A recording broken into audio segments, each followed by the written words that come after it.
Pemirsa Karangasem medue pitung dasa kutus desa kelurahan raris sampun langkungan atenge status zona hijau COVID-19. Kewentenan desa kelurahan sane mungguh ring zona hijau sampun anutin Permendagri pitu warsa kalih tali selikur. Kepala Dinas Kesehatan Karangasem I Gusti Bagus Putra Pertama Mausang, wenten petangda sepat desa kelurahan, sadang ranjing zona hijau COVID-19. Anut ring persentase wilangan zona hijau, sampun kantos mekatah 57% saking desa kelurahan sane wenten. Dani Mausang indik penetapan desa kelurahan, sane munggo ring zona hijau, anutin Permendagri pitu warsekali tali selikur.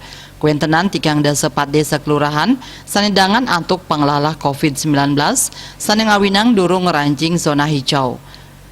Desa zona hijau antuk panglimbakan COVID-19 taler nenten wenten.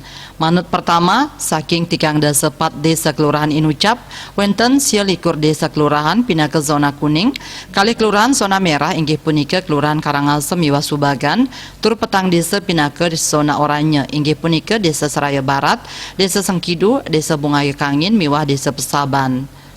Ya diastun nenten wenten kasus terkonfirmasi positif ring wewidangan zona hijau. Setelah kanton Kelaksanayang antuk surveillance aktif miwa samian suspek miwa raja katureksain antuk berkala.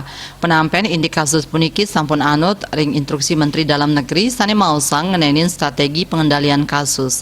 Eka Parananda, Bali Pos Nguningayang.